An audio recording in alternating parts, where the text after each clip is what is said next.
I want to introduce you to Patricia. Is Pineda or Pineda? Pineda. Pineda, right? It's a Group VP Hispanic Business Strategy Group, the Toyota Motor North America, among other things, because I was reading your profile and you do a lot of stuff, right?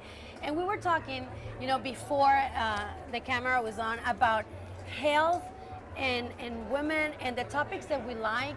And I was telling you about chicanol.com and the things that I've been, my challenges as a blogger and as a woman and as an entrepreneur to really explain the relationship between health and a successful woman.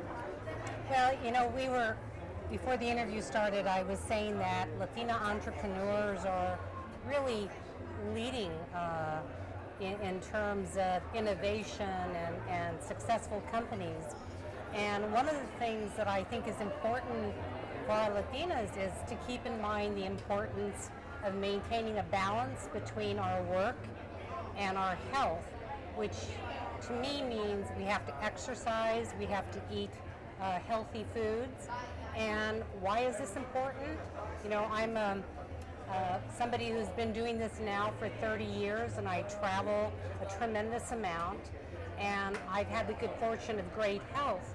But I've been working out since I was in my early 20s, and I feel that working out and eating healthy foods has really enabled me to maintain a high level of energy, which is a prerequisite to being able to maintain a really demanding business schedule.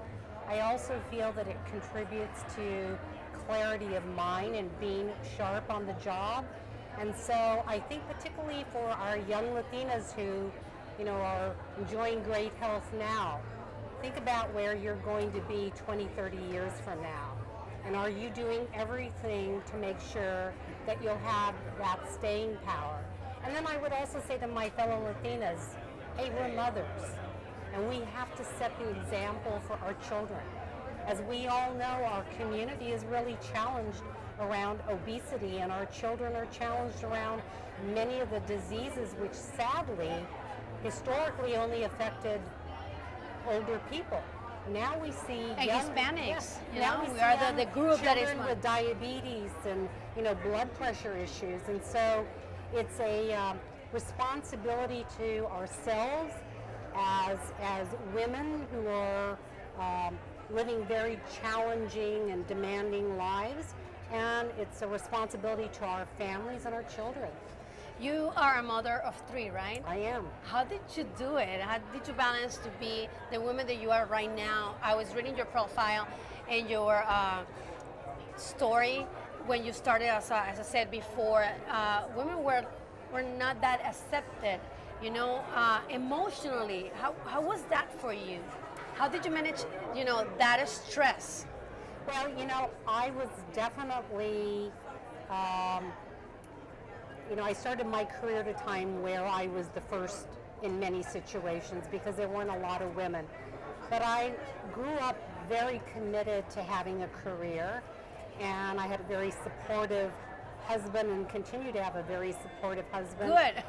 and I would say, in my case, I think that determination, being first generation college educated in my family, I was going to have a career and I was going to succeed, and that drive really, I think, propelled me.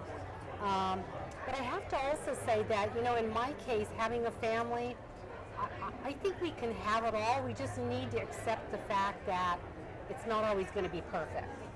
And our kids are going to survive. They need to be a priority. And I know our jobs are demanding, and we just need to learn to juggle. That is life in the 21st century. And so I always advise my Latina mentees, don't be afraid. Don't feel like you have to choose one over the other. Sometimes I feel that, Patricia, because I don't have kids, but I have a husband, and I was doing TV, I was doing radio, then I started my blog. Now I'm an entrepreneur, I'm doing a lot of stuff, and I'm like, when I'm gonna have the time to be a mother?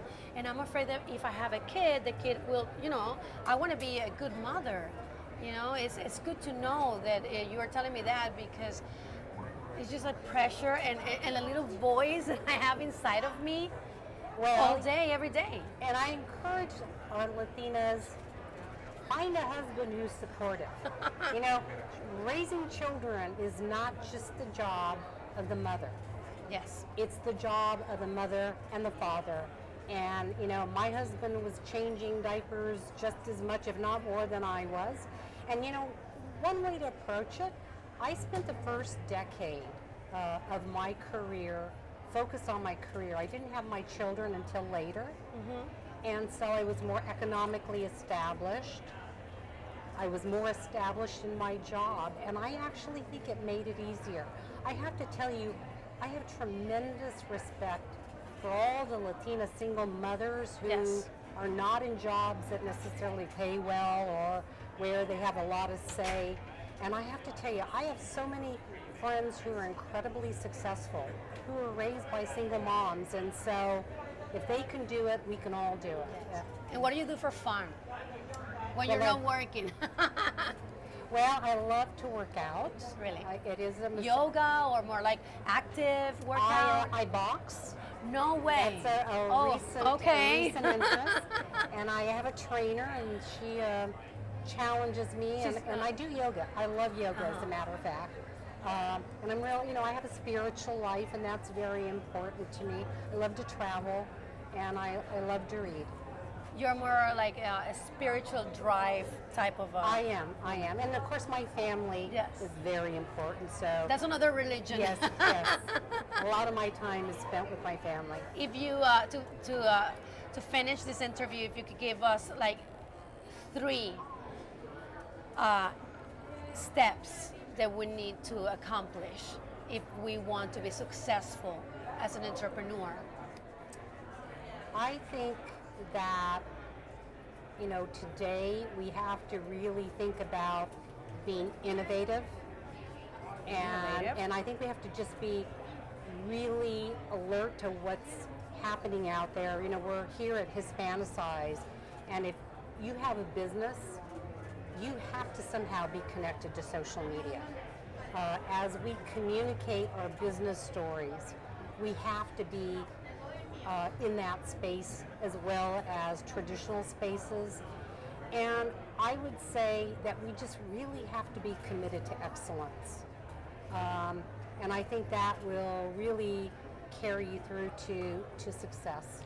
Do you think that we Latinas are now more important for brands to connect with consumers? Absolutely. For so many U.S. consumer brands in this country, Latinos are the future. And we know that the super buyers are Latinas. Yes, we are. And we are bloggers. We are here.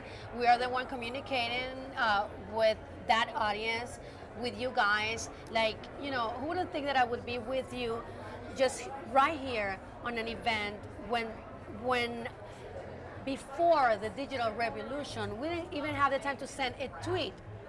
Patricia, you know, I want to talk to you. And now we have that. So I would say that we don't have to be afraid to just talk, women to women, you know, and just give advices to each other and help each other to become, you know, the Latina power and empowerment, and empower each other and grow together. Absolutely. And let me just stress, bloggers are really important. You know, in my work as overseeing Hispanic business strategy for Toyota, we are the #1 automotive choice for Latinos. And one of my objectives is to enhance our already existing connections with Latinos.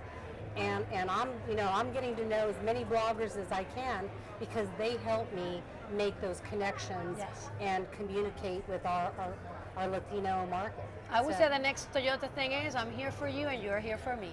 We're here for each other. Thank you so much, Thank you. Patricia. Thank you.